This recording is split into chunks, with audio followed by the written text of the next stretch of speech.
Good evening and welcome to everybody who is watching us. What you see behind me is the library of the Institute for Human Sciences in Vienna. 40 years ago, 3 young philosophers, one Pole and 2 Germans, decided to start an academic institution that, according to them, was going to change the world for good. They believed that the Cold War was a temporary moment in European history, and as a result of it, they believed that they should basically start to thinking about the future of Europe and the future of the world beyond this Cold War divide. And now, 40 years later, we know that 3,000 scholars, translators, writers have been fellows in this institute, starting by these 3 individuals, which have been back then. And when Krzysztof Michalski, Cornelia Klinger, and Klaus Nellen started all this, the world was very different. It was just after Solidarity movement was crashed in Poland. But there was the intellectual ambition, the feeling that this is a time to think about the world differently. So when we started discussing how to celebrate the spirit of opening of the Institute, we decided that the best thing that we can do is to organize a discussion about the past, about the future, about technology, between 2, in my view, the most outstanding thinkers of the world today, and they're with us on the screen. Yuval Harari from Israel, and next to me, my colleague Timothy Snyder. My name is Krastev. I'm a permanent fellow in the Institute, like Tim is also the professor in Yale, and Mr. Harari is a professor in the Jerusalem University. And what I found particularly interesting having these 2 persons here is that both of them have been about the big picture. None of them stayed in a small kind of a discipline of certain academic research. And they have many things in common, but also 2 different perspectives. If I'm trying to summarize, Professor Harari really is an expert on infinity. So I'm always believing that he could be suspected to be an alien who was sent on Earth to monitor basically the development of the humanity project, because he started from before man and ended after man. And Timothy Snyder is always very much interested in the world, but he has 2 points of departure which were much more concrete. One is Europe. And he started from Eastern Europe, and on the base of the experience of Eastern Europe, was trying to see the world in the way it is, and probably in the way it should not be. And secondly, he started from 20th century, and for him, basically, 20th century was the century with the unlearned lessons. So this is why having 2 of you, both of them historians of the past and historians of the future, I found particularly interesting, because also both of you wrote books with lessons. And listen, these days, people are not kind of brave enough to give lessons and to take lessons. So I want to start with my first question, and I hope that my presence is not going to be very much visible in this debate, because the best debate is when the moderator is not present. And this is about Ukraine, and there are 2 reasons for this. First, the first time you have been on a panel together, I was told by Timothy Snyder, was in virtual Kiev, and it was about the war in Ukraine. But secondly, my question is not what is happening on the ground.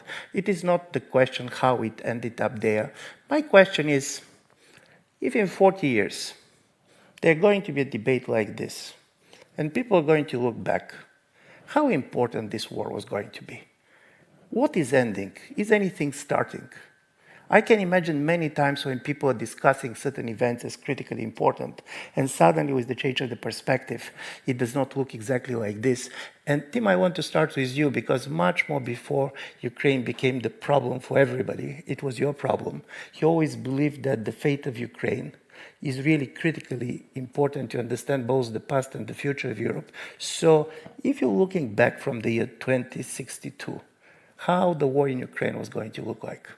Okay, thank you, Ivan. Thank you, Ivan, for being here with us.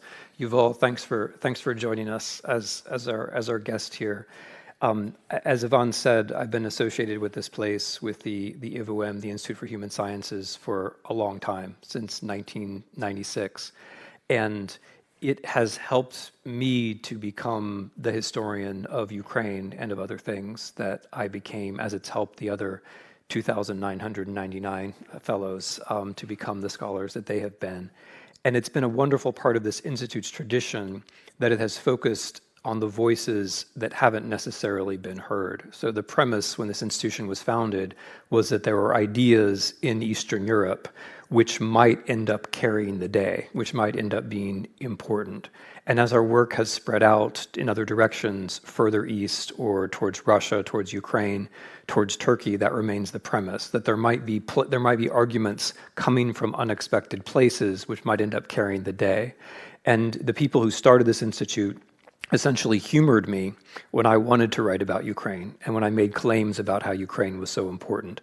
When I wrote Bloodlands, I was here. When I conceived of Black Earth, which is also about Ukraine largely, I was here. So Yvonne, my first answer to your question is, it'll be more important than we think. And the reason why I'm confident about that is that history often overlooks the things that are so deep and dark and important, right? Sometimes it's the heaviest things that get overlooked. And if we look at the history of Ukraine, it's often not seen because it's so central. So like the founding myth in the Western tradition of democracy is the myth of Athens, where the city chooses Athena over Poseidon. And when the city chooses Athena, some of you have heard this story before, but when the city chooses Athena, the idea is, okay, we'll have the olive oil, we'll have the olive trees, rather than angry Poseidon and his salt water and his trident. And that's an image of democracy which is shady trees and contemplation. It's all very nice. But then you ask yourself, how did ancient Athens actually exist if all they grew was olive trees? And the answer is they exported their food from what's now southern Ukraine, right? That's how they existed. If you look at the age of discovery, when the Italians and the Dutch and the Portuguese and the Spanish and the British were breaking out into the broader world of what we call the Americas and Africa and Asia, the Polish-Lithuanian Commonwealth was supplying them with food. How did it do that? By encircling the population of Ukraine. And where was arguably the first anti-colonial or proto-national or even national movement at that same time in the 17th century in Ukraine?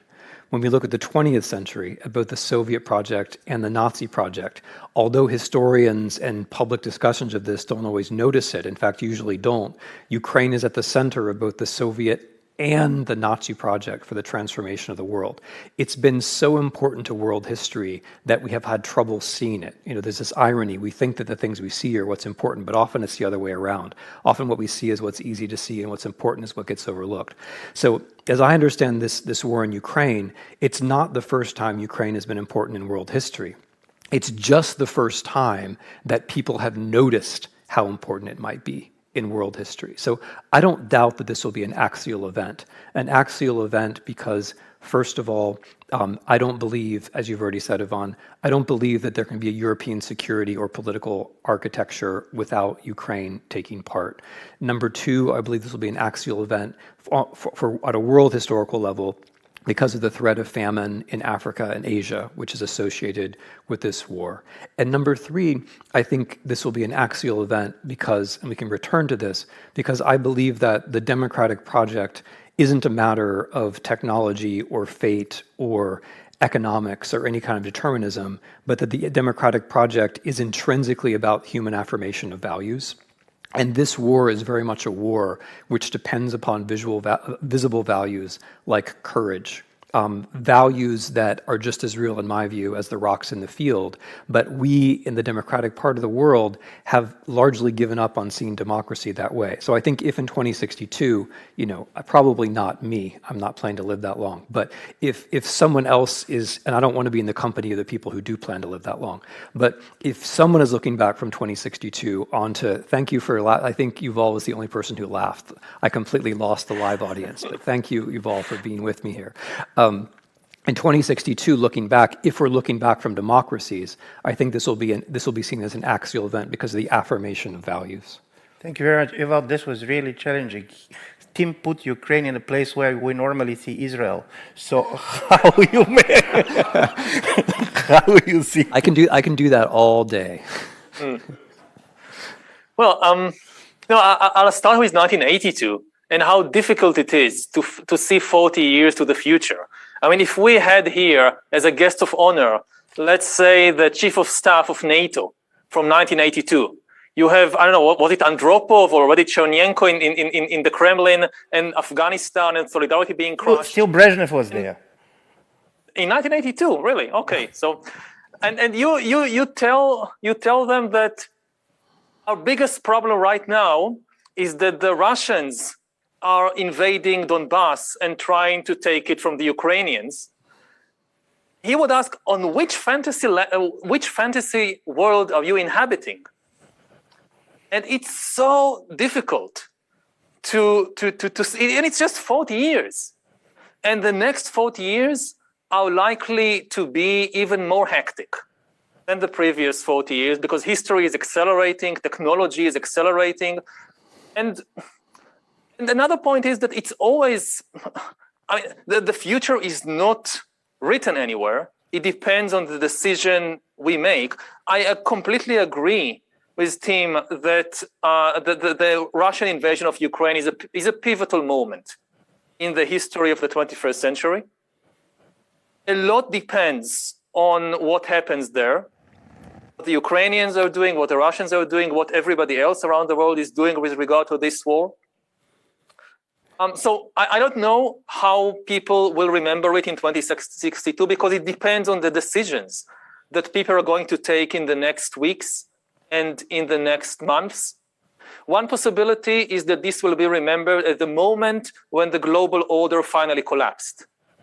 That the order that was built and the institutions that were built for decades to preserve peace, to secure global trade, to prevent famine, to prevent epidemics, this was the moment that it completely collapsed.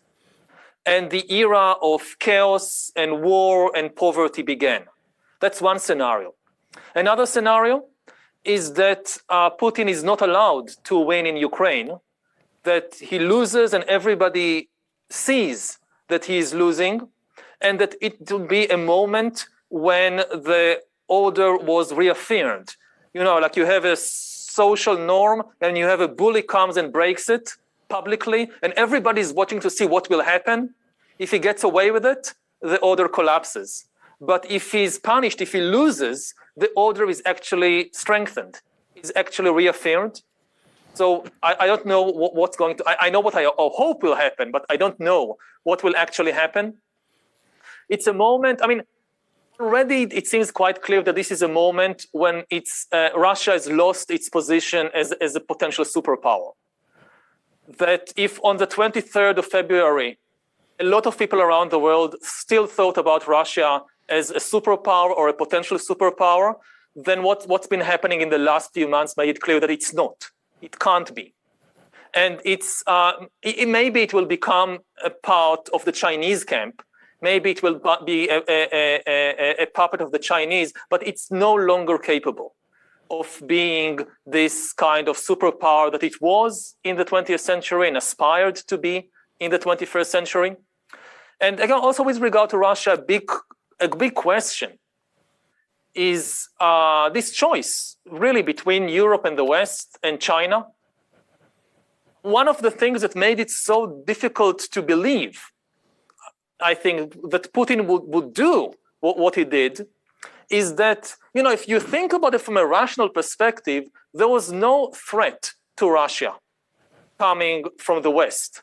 Despite all the propaganda and all the paranoia in the minds of people like Putin, I mean, realistically, nobody in Europe wants to invade Russia. Not the Germans, not the French, nobody. If there is a geopolitical threat to Russia in the 21st century, it comes from the East. It comes from China. And I think that the real decision that Putin is facing, and maybe he's already made it, is whether Russia will become a puppet state of China or not. And this could be the moment when Russia became a puppet state of China. And then there is the question of the West. And I think that if Putin had just waited, done nothing, just waited for a few years, I don't know, 5 years, the West would have self-destructed maybe by its internal culture war, which is tearing apart United States, which is tearing apart much of Europe. Just do nothing and the West will destroy itself. And by his action, he actually gave the West a chance to save itself, to stop the culture war, to remember the key values which Tim was also referring to realize that there are these fears that the conservative and liberal camps in the West have of each other, they are as nothing compared to the real danger that the West is facing. There is still a chance that because of this war, because also of other reasons, we could end the culture war in the West. In which case, I think the West has nothing to fear, not from Russia and not from China and not from any other force in the world, because it's still, if it stays united, it's still the most powerful bloc economically, politically, culturally. So we are really at this pivotal moment in world history from this perspective. And we are also, I think, standing on the very edge of the abyss. People think that we've already fallen, but we haven't.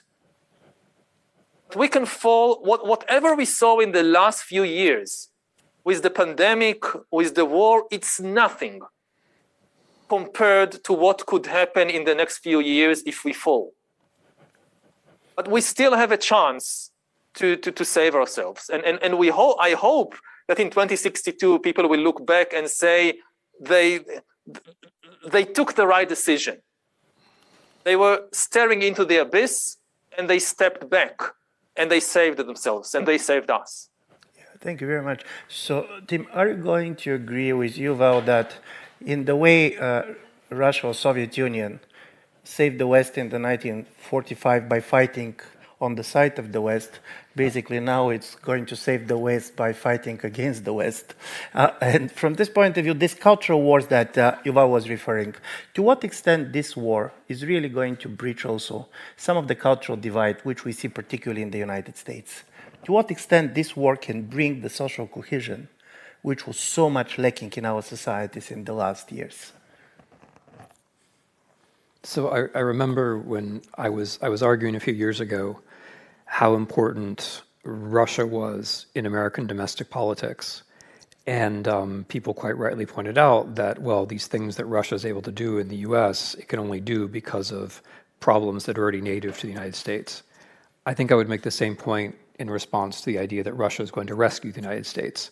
It's quite true that this conflict has become really the only bipartisan issue in America. I've been struck traveling across America how there are Ukrainian flags in places where people would ordinarily not have anything to talk about. So there are Ukrainian flags next to Black Lives Matter banners in some parts of the country, and then there are Ukrainian flags in places where you would not see a Black Lives Matter flag for literally hundreds of miles around. And it has become a subject that allows people, not just in the real world, but also on Twitter, to talk to one another who weren't talking to each other before. So I agree with Yuval that there's a kind of chance there, but it's only a beginning. It's only an overture. And for me, like the grand question is about getting out of, if you want to call it culture war, is whether you can have a discussion about the future.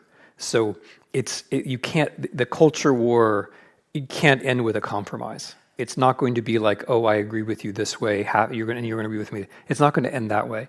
It ends, or it alters when the subject changes towards the future.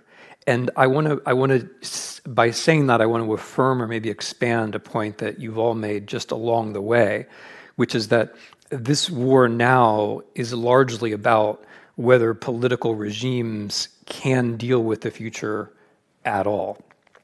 I mean, there are many ways to characterize the regime in Russia, but one thing which I find very striking about it, and I've been trying to make this point for a while now, is the way that it consumes the future. not just its own future, but everybody else's future, and that it places politics back in some kind of version of the past, whether it has to do with some baptism in Kiev 1,000 years ago, or more recently with the conquests of Peter the Great. It's always going to be a matter of some moment in the past. And this version of politics cannot be allowed to triumph, because in this version of politics, all we have is a dispute about whether or not we were good in the past. And that's not enough. It's not just that it's not enough, it's fundamentally misleading, it's mythical. But we will break out of what you two are calling the culture war when we can have a real discussion about the future. Because the kind of politics that I see in Russia, where it's all about the past, or really it's about a kind of narcissism, right? In this case, a narcissism of old men, but a narcissism which says everything's about the short term. All that matters is Severodonetsk.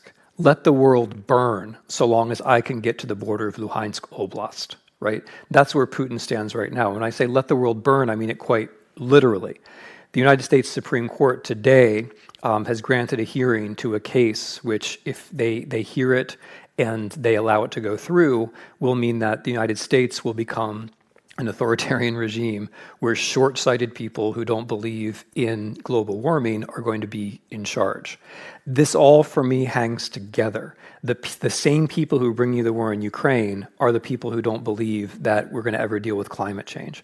So this whole authoritarian turn, for me, is about the past as myth, but also about consuming the future.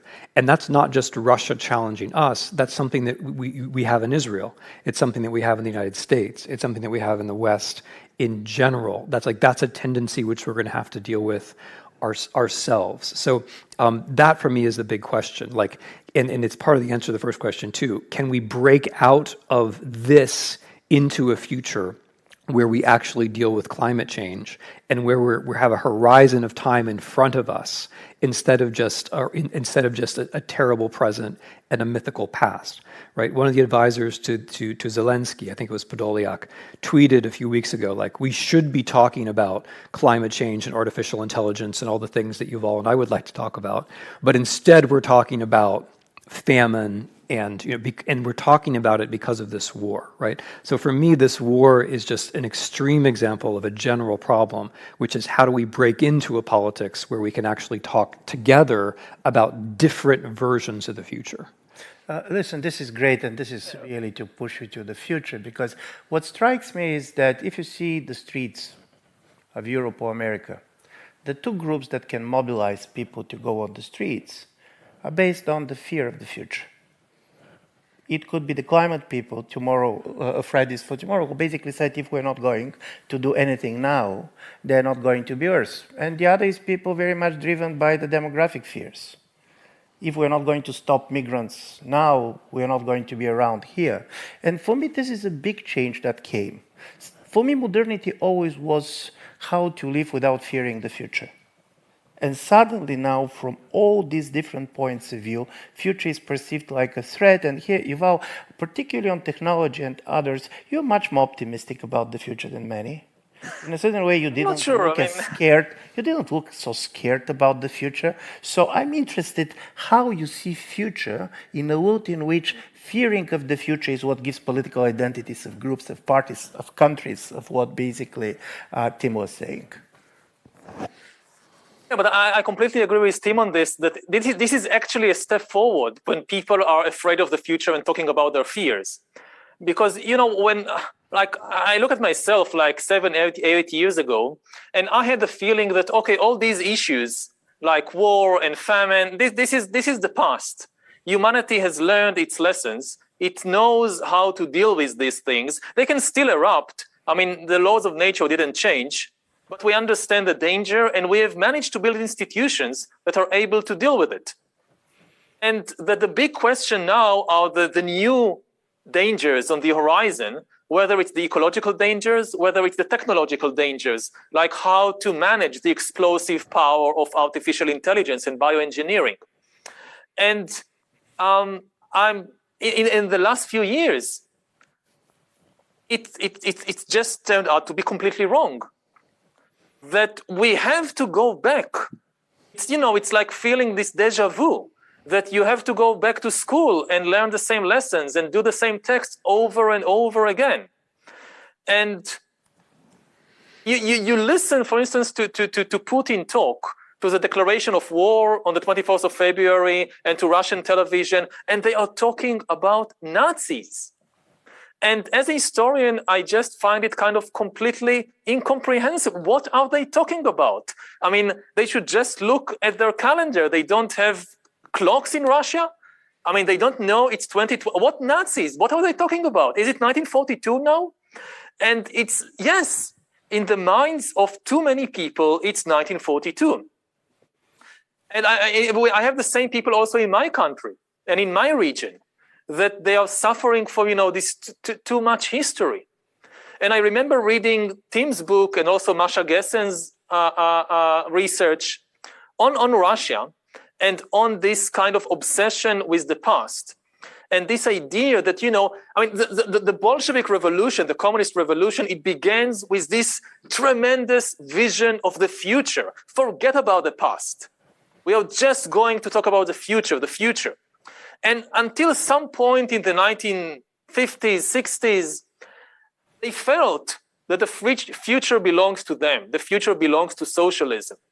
And then things started to slow down and fall apart, and the future escaped them. And then what they did is the only thing left was the past.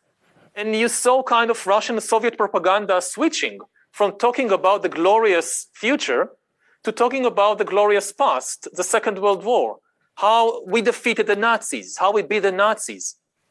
And, if for decades you tell people that the best time ever, the greatest moment ever, was when we fought the Nazis, eventually people just want to recreate it. Oh, if it was so great, then let's do it again. And as a historian, I just find it, I know that this is how people work sometimes, but I find it so depressing and so incomprehensible and really kind of, ashamed of my own profession. I know that it's mostly not professional historians who are to blame for it. It's kind of politicians and leaders who hijack history for their own purposes. But still, there is a kind of almost personal shame that something that I loved so much, the study of history, if we can just, make people forget about history for a while, just press a button. And also in my country, we suffer from too much history. I hope that we manage to reach a point when, yes, we have these arguments between the people who are afraid of the future, the people who are afraid of the demographic danger or the ecological danger. At least they are talking about the future and not being stuck in some eternal past. Yeah, thank you very much. By the way, in this institute, Tony Judd started writing his famous history of Europe after 1945 called the post-war. And I'm asking this because when you mentioned the Nazi discourse, for somebody who is not a historian, unlike you, I'm not a historian, what I see is just striking. On one level, you see President Putin saying that he is basically invading Ukraine in order to denazify it. The rest of the world basically start to see Putin very much in terms of it was seeing Hitler going to Ukraine in 1940s. And in this conflict, Israel is one of the mediators. So what is happening to the intellectual infrastructure on which post-war Europe was based? So in a certain way, we're reenacting past in the way that past is becoming totally meaningless. Is that to me? Yeah, it's to you. I mean, this is, so when I think of the European trajectory and also the Israeli and the American, we depend a great deal on the Second World War. And that's one of the reasons why this war in Ukraine is stretching our moral resources. Because as I understand the quote-unquote denazification effort, one of its goals is precisely to unmoor us, whether we are Israeli or American or East or West European, to unmoor us from a set of references that have in fact been important. I mean, insofar as there has been a common moral discourse, and this was actually the epilogue to Tony Judd's book, Post-War, insofar as there has been a kind of emerging consensual discourse about morality in the West, let's call it, it has had a lot to do with the Holocaust, one way or another. And in attacking Ukraine again, because let's remember that the Second World War itself was largely about Ukraine, in attacking Ukraine again at a time when it has a Jewish president and is a democracy, and saying that this is denazification, what Putin is doing is not just perverse. I think it's deliberately meant to unmoor us. It's meant like so much of what he does, it's meant to leave us with nothing to hold on to confuse us. And this is, obviously and this is another reason why the war is important, to emphasize Yuval's point, because I think Europeans, and not only, will have to be able to extract some kind of moral lessons from this war that will matter, if not 80, let's say 40 years down the line. It strikes me, returning to this question of the future, that what you're talking about is a kind of political technology which separates us from both the past and the future, right? Because these quote unquote Nazis are mythical creatures. They're not to be found in the past, the present, or the future. And I think, maybe it's just a disagreement about terminology, Yuval, but I think we need history precisely because history tells us that we weren't always right, whereas myth always tells us that we were right. So the Russian story about 1942 is that we were right, just like the American story about 1942 is that we were right. It's always about how we were right, whereas history is always about how it was more complicated, and you have to see lots of different points of view, and maybe we can see some patterns and so on. But national myth, political memory, is always about how we were the victims, and always about how we were right. And so I tend to think that in getting to the future, we need the past. Like the past is a thing you stand on in order to get to the future. But the thing that we're talking about, this kind of myth, that it's like a trap door. You can't stand on that. You can't stand on an idea about how your people, whether they're white people or Russians or whatever your group is, that they were always right. That's a trap door. Then you fall into a black hole that you never get out of it. And I think the way this hooks up to tech is that this kind of political narcissism is reinforced by technology. Where things took a strange turn, and I'm not the first person to observe this, but where things took a strange turn in the late 20th and early 21st century is when high tech started to be directed chiefly towards the mind and not chiefly towards the world. We thought high tech was going to make us smarter and better able to deal with the outside world.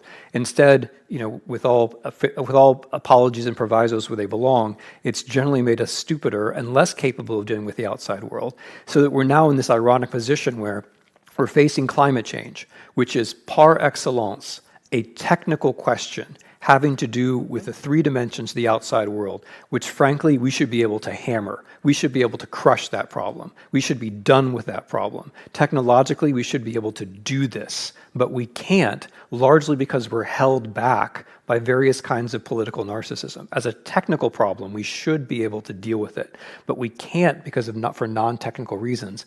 And I think this is connected to the political narcissism which keeps us out of the future, but also to this turn that tech took where, going back to 1982, if you were in 1982, when you thought of high tech, you were thinking of something which could alter the world, right? And what I remember in the early 80s talking about climate change, because people in fact did know about it in the early 1980s. As a high school debater, I talked about it. And the consensus then was, we'll be able to deal with this technologically. And I think that consensus was right. It's just that we have messed things up. Our own tech has helped us to move towards this world where we can't face the future and we can't deal with it, even though the problem, and this is like, if we go under as a species, this will be one of the many painful ironies that nobody will be left around to appreciate. If we go under because of climate change, we will be failing to address a problem in the three-dimensional world, which we should have been able to address technologically. Talking about technologically, about why basically the cover pages of most newspapers have been covering Ukraine, New York Times ran a very long article about the level of technological surveillance in China. And for somebody like me who is not particularly interested in technology, it was really shocking. The only good story about the big data authoritarianism is that you do not need the police informers anymore, because everybody is informing on himself. But you have a level of social controls coming from technologies that is really changing the world. And you were more skeptical, basically, than Tim. To what extent our classical understanding of liberal democracy can deal with this? In your 21 lessons, you made a point which, in my view, is a very important point. Now, when we're fighting and trying to resist attacks on liberal democracy, is it really possible for liberal democracy to preserve itself and basically its own understanding of freedom in a world which is so much dominated by artificial intelligence technology and where the level of surveillance is nothing compared to even the worst kind of dreams of the 20th century? I think it connects to what Tim just said about the way the technology, which we thought was mainly about controlling the world outside, is increasingly directed towards our minds, towards the world inside us, which presents a completely different challenge to liberal democracy. We are used to threats to individuals, to citizens, to freedoms, coming from Putin, from Hitler, from Stalin, from these big state apparatus, from secret police agents coming from outside. And you have this kind of individual mind or individual soul with its free will and inner autonomy, which kind of struggles to keep some space of freedom. But what is always kind of working in favor of the liberal ideals of individual freedom is that they can't really get inside you. It's always from the outside, and there is a certain point they can't penetrate further inside. So you have the heroic individual who is trying to create this, even in the totalitarian regime, this limited space of personal freedom. And what's happening now is technology is that the defenses are down. And we are still not there. We haven't seen anything yet in this term. But the technology, especially in places like China, is developing to go very deep inside. And the turning point is when an external system can understand you better than you understand yourself. That's the turning point. It doesn't need to understand you perfectly. There is no such thing as perfect understanding in the world, but it doesn't have to. It's just that there is outside a system which knows my desires, my fears, my hopes, my dreams, better than I know them. Now, in a way, this was a dream of dictators and totalitarian regimes throughout history, but they were never able to actually accomplish this. Even if you have a KGB agent following you around 24 hours a day, they still don't really know what's happening inside you. And technically, you can't have a KGB agent following every Soviet citizen around 24 hours a day because you don't have 200 million KGB agents. It's impossible. Now it is becoming possible. It's possible for the first time in history to follow everybody all the time. And it's possible, it is becoming possible to go under the skin. It's not just seeing where you go, who you meet, what you say.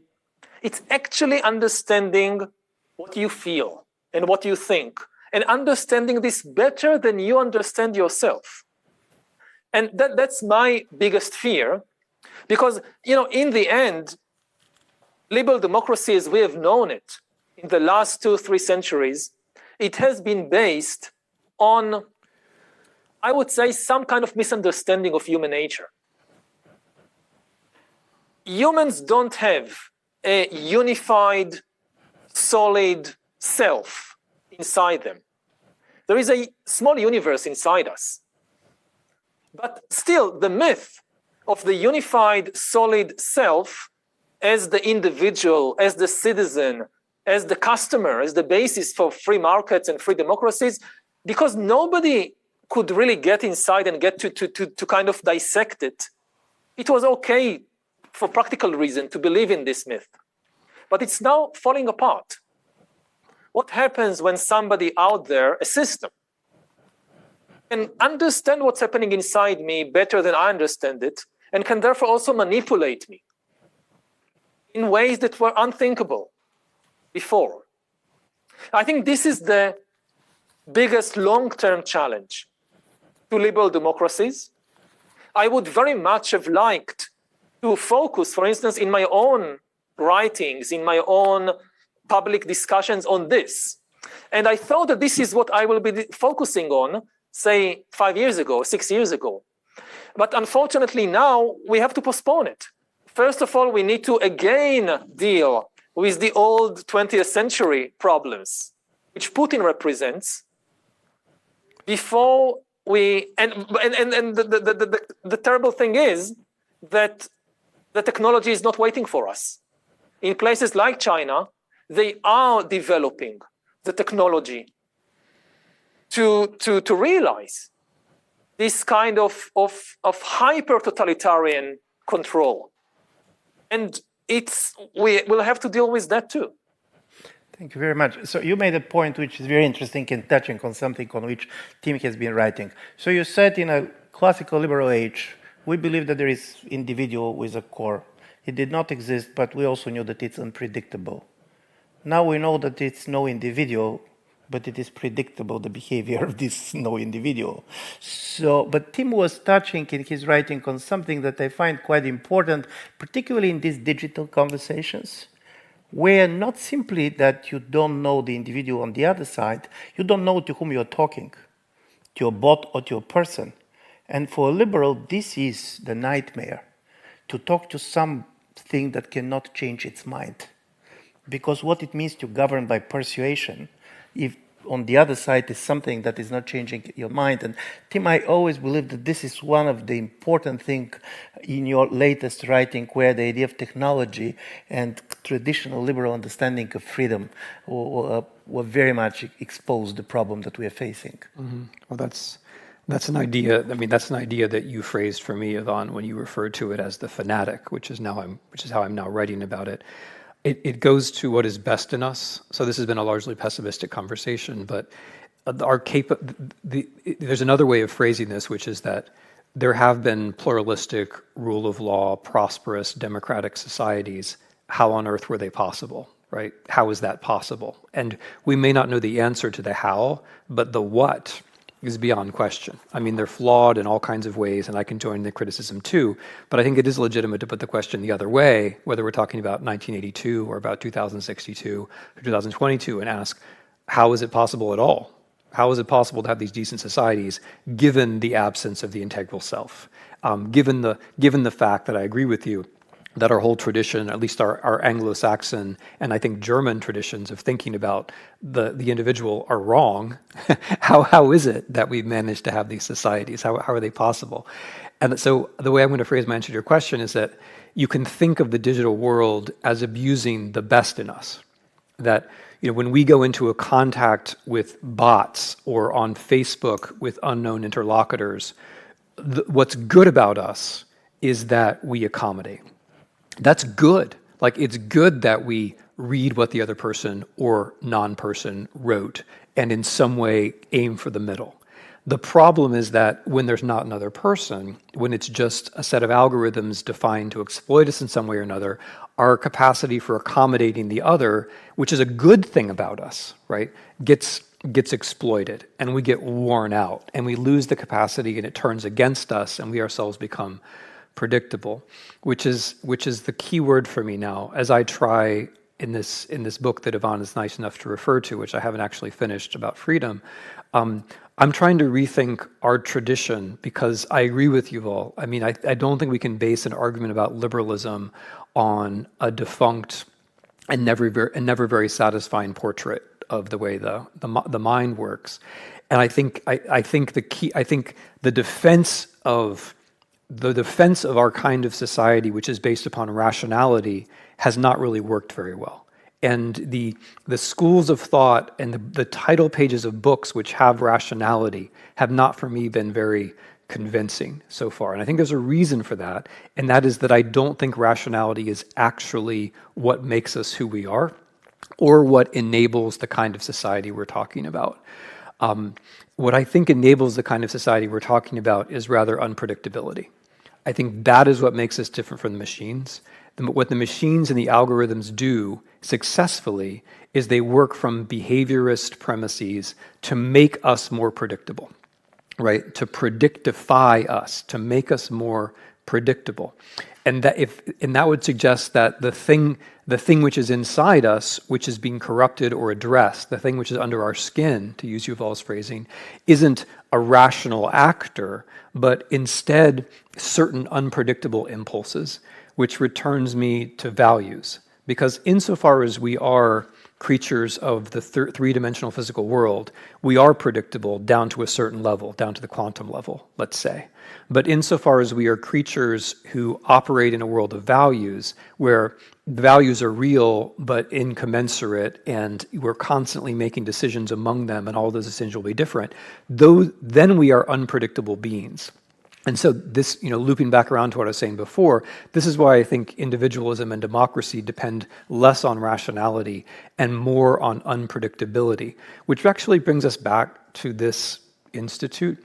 It was Václav Havel's 1979 essay, The Power of the Powerless, which made, to my mind, a very powerful argument about technology, which is that technology will force us into our most probable states. That's Havel's phrase. Of course, that's pre-internet, pre-everything.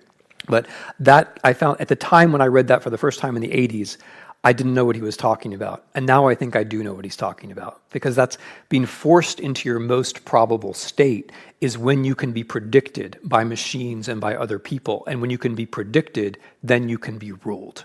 If you can be predicted, you can be ruled. You can be ruled over. And the person to whom that essay was dedicated, The Power of the Powerless was dedicated, was a Czech philosopher recently deceased after secret police interrogation, a man called Jan Patočka.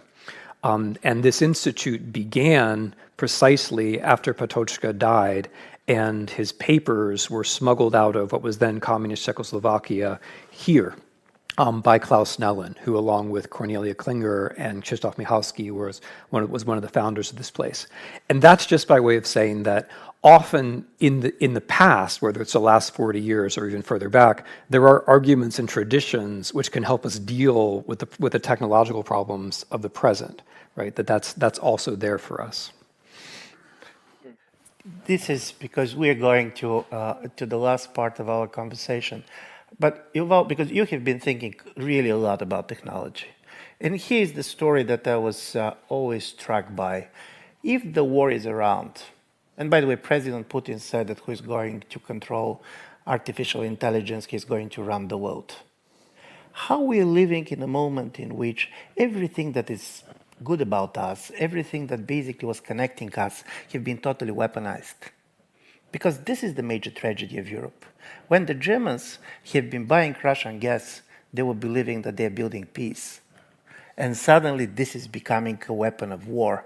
So I'm very much interested how you can have an ethical dimension about what we're doing with technologies when we think about others in terms of war. I think it should be very, very clear that technology is not deterministic. It is subject to political choices and to ethical choices. One of the biggest dangers, and it goes back to this discussion we had about the future, is to think that you have no decisions to make about the future. Because a certain kind of technology is developing, it's inevitable that this technology will develop, and once it's here, it will dictate a certain future. So there is nothing we can choose. And this kind of thinking, you find it also in places like Silicon Valley, because it's convenient to have this kind of technological determinism, then you don't have responsibility. It's not me. It's just the inevitable march of technology and history. And this is completely false. You can always have choices about technology. You can use a knife to murder somebody, to save their life in surgery, or to make salad for dinner. It's your choice, not the knives.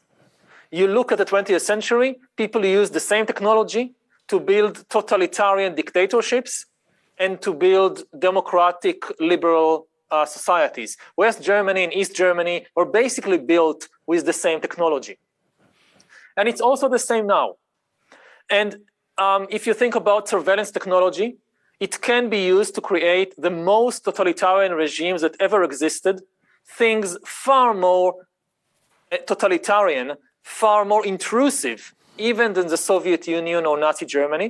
But the same technology can also be reversed and enable citizens to better monitor governments and corporations, to see, to prevent corruption, to see if they pay their taxes and so forth. It's the same technology. It's also surveillance. Somebody is choosing to design a technology to follow me instead of a technology that enables me to monitor the government. That's a decision. It's not the technology's decision. So I think there are several guidelines that we should have, that if we keep them, technology will enable us to create better societies and not worse. One very clear principle with regard to these surveillance technologies is that if you collect information on me, this information should be used to help me and not to manipulate me. And this is a very old principle. We expect this from doctors, from lawyers. If my personal physician has a lot of very private information about me, that's okay because she's using it to help me. If she now goes and sells it to a third party, to a political party to manipulate me, that's wrong. We know this about doctors for centuries. Why not apply it to the big corporations? Another principle is that whenever you increase surveillance of individuals, you must simultaneously increase surveillance of the government and corporations. Then you have this kind of balance, and then it preserves the democratic system. A third principle is that you should never allow all the information to be concentrated in one place. Whether a corporation or a government, this is the high road to totalitarianism. So have separate databases. The medical database should not be merged with the police database. It should be a very clear principle. And the most important principle, I think, that technology should always take into account the human ability to change and even encourage the human ability to change, which is the opposite of what is often happening because of exactly what Tim pointed out, that, it's all about predicting people, but it's not about discovering the truth about us. It's about making us predictable. Right. Yeah. When humans change, it's a big problem for the system. Because if it tries to sell us something, whether it's a product or a politician or a war, and we constantly change, then it doesn't know how to sell it. So it has a built-in interest to make us stop changing. And I think a very fundamental principle of any technology we develop is that this technology, first of all, acknowledges that humans are capable of changing and enables it instead of blocking it.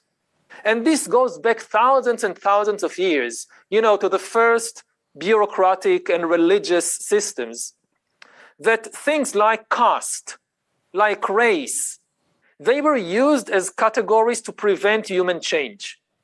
You are born into a caste of peasants, you will be a peasant. It's easier to control society when things are so predictable. And the same way that we look back at the idea of caste, they say, this is terrible. You can't just, it was accurate. It predicted accurately. If you were born to a peasant family, you really were going to be a peasant. But not because was the only thing you can do, it's because the system confined you. So we are facing now the same type of problems on a much more complicated and larger scale, but the principle should be very obvious that the technology should always leave room for human change and not restrict the ability of humans to change. Thank you. Ending Tim, what is going to be your personal advice to all of us as individuals, how to preserve our unpredictability? There's a meta question there, which is that if you're going to believe in values, you have to believe in values. So what's predictable about the world is also predictable about us. If I drop someone in the audience here from the top of the building, their body will perform just like any other body. In that sense, we're part of the physical world. But what they think, this is not the happiest example, but I'm trapped in it. But what they think and feel on the way down will be particular to them, right?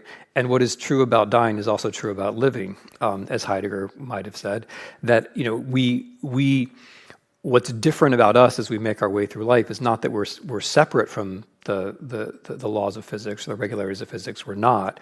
What's different about us is that we can appreciate them, get them inside ourselves, and manipulate them, and try to change the world on the basis of how much we understand the world.